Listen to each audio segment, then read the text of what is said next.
possessed, and people go off and try to fuck each other, and it's it's almost the exact same film, except it's way over the top because it's toe tag, and there's like mangled, deformed babies being pulled out of vaginas, and all kinds of crazy cool effects like that. I don't like any toe tag film that I've ever seen. Well, you've probably just seen like the August Underground stuff. Yeah. Well, those are August Underground, and then Toe Tag did the effects in the August Underground movies, but then Toe Tag and August Underground like became two different things, and then they did like Mask Head and Red Sin, and started doing legitimate movies instead of just weird snuff stuff. Okay, what do you score this movie, Scott? I like this movie a lot. I watch this every year for Halloween. Great effects. Lots of terrible acting and terrible characters for the most part, but it just kind of the makes first it fun act, for me. just the introduction of the characters, the acting is the worst. Yeah. But in like it's an endearing way. Yeah, that's what I was about to say. It's Yeah. charming. It's that fun, bad acting that I enjoy. Yeah. And the effects are awesome. Nudity. Linnea Quigley's tits. Can't argue with that. That's always a bonus for me. And, Angela dancing to Bauhaus. That's fucking great. All around, I would give this... I want to say an 8. An 8? Alright. Very sentimental, this movie is, because I've watched it fucking probably yearly for so long. I love everything about it. I'm giving it a 9. Nice.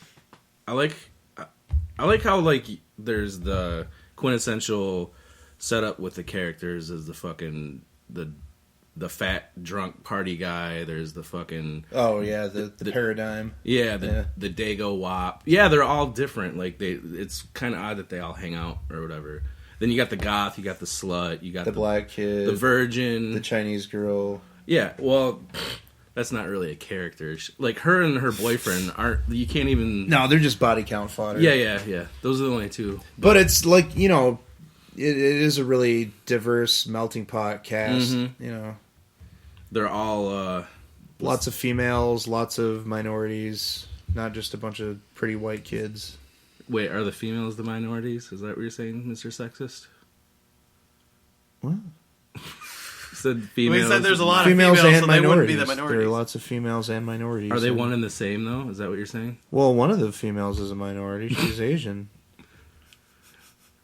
As the population, I suppose. I guess the Earth's population, the Asians are the majority. Yeah, and we're the minority. But in America, I always think minority is like importance, not numbers. Asians are very important. We wouldn't be doing this podcast without Asians. They make a lot of useful doodads. I gave it a 9. I would actually fucking consider going higher, but right now it's a 9 because Actually, it's actually effective still. It's a legitimately scary movie. I don't like fucking ghosts, but demons always get me.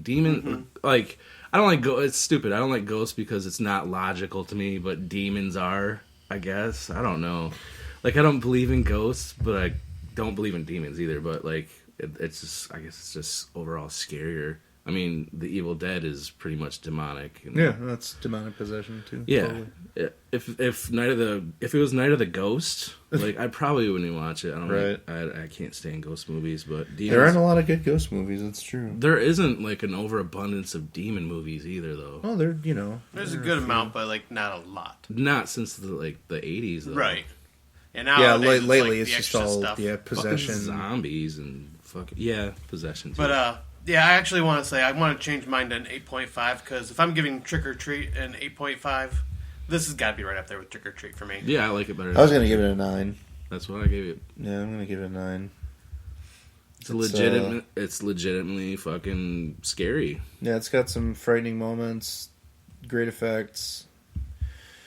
Love the makeup on the demons. Yeah, everything about it is, it's just tailor made for And you said a true blue horror fan. Yeah, you said you've never seen part 3. No, I've never seen the third one. Maybe we should do that in our next sequel. The next train wreck episode. No, it'd be sequels. Is it actually good? I'll pick. It's not bad. Okay. It's still Amelia Kincaid. That's her name? Yeah. I like how the demon all the demons in this sound like Dr. Claw. Yeah.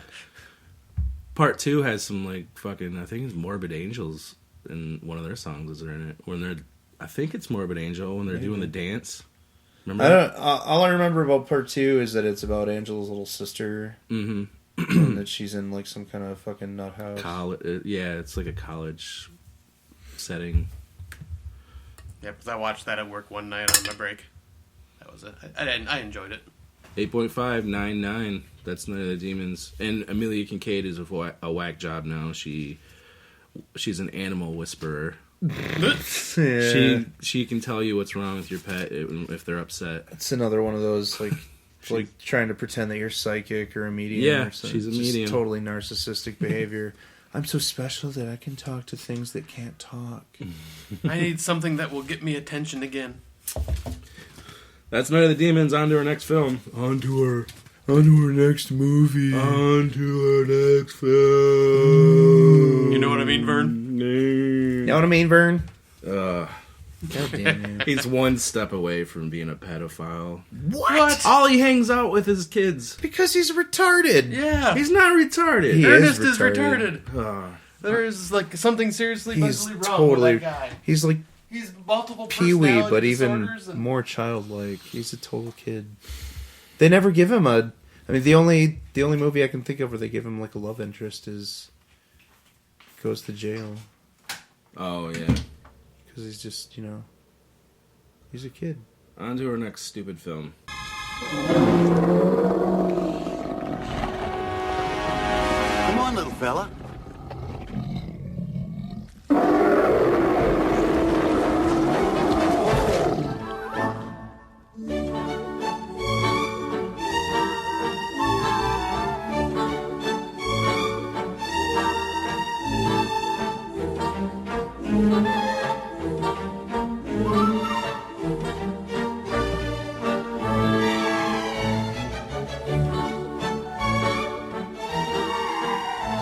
Oh, you're so cute.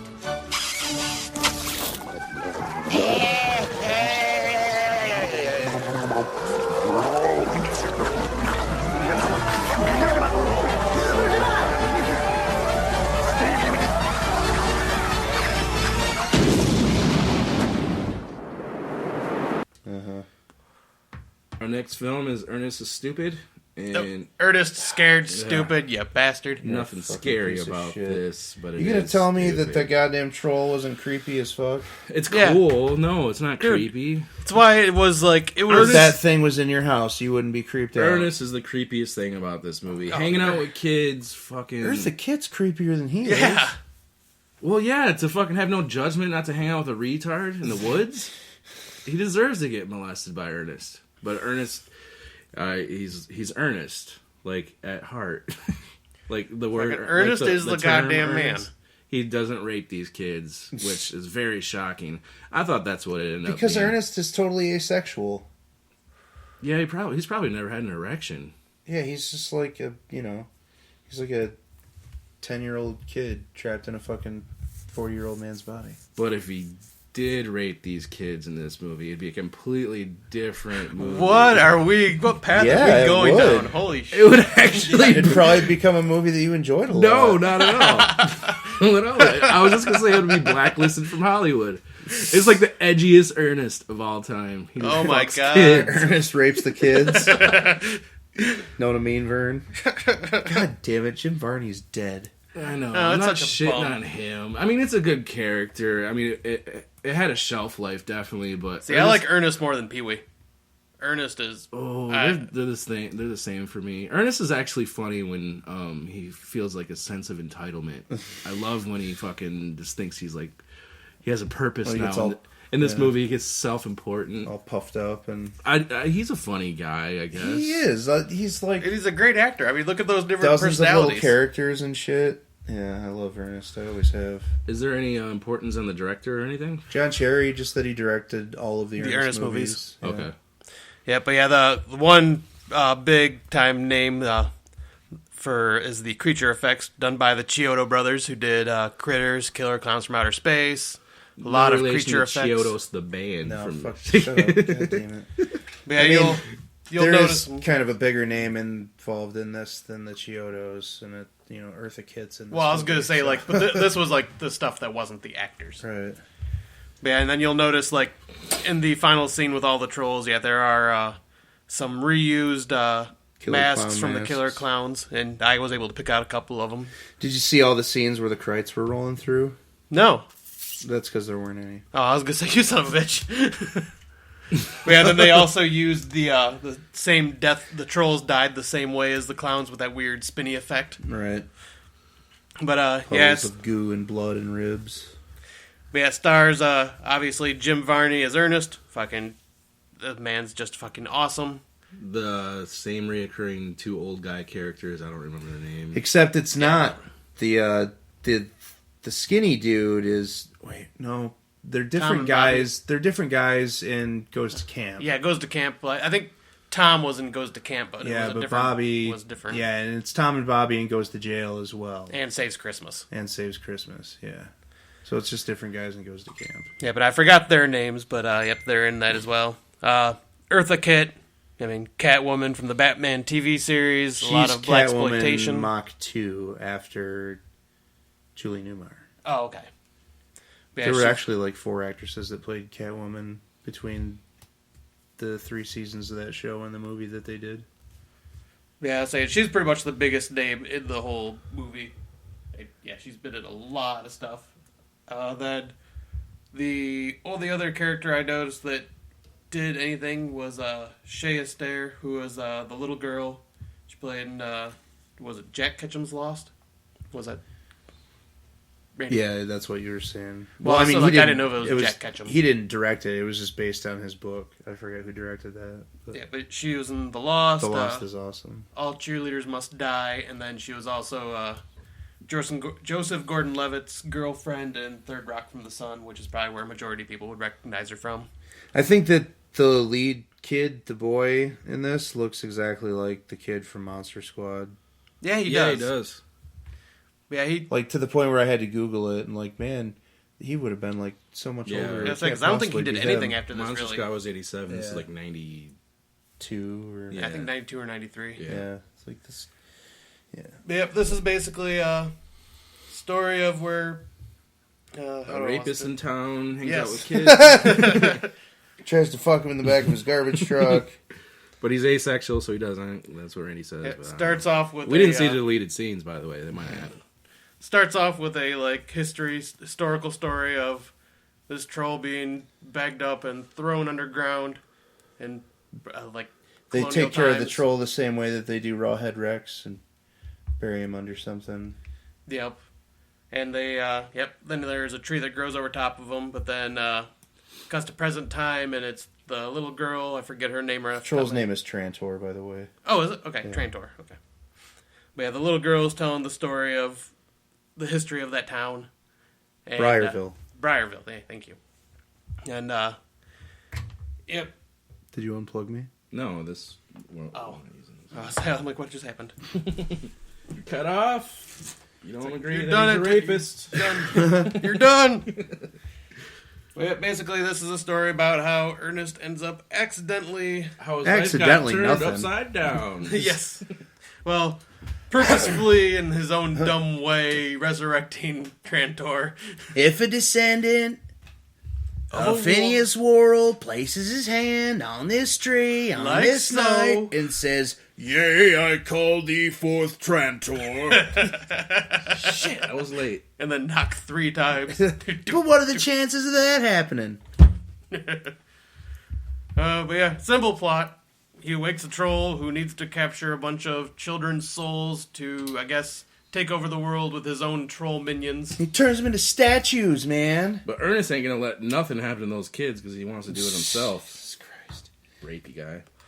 And, yep, basically that's pretty much the plot. He just resurrects a bunch of trolls, and there's a big battle at the end, and that's the movie, but we'll go into more detail. Oh, okay. I thought you were going to cut it short. No, I'm not going to cut it that short. Hell no. It'd be a perfect movie to cut short. No, Scott wrote 4 full fucking notebook pages on this movie. Yep. We're not going to use all of them. I have 2 pages, but one of my whole, almost an entire whole page is a list of what he buys from Tom and Bobby. from the troll, all the troll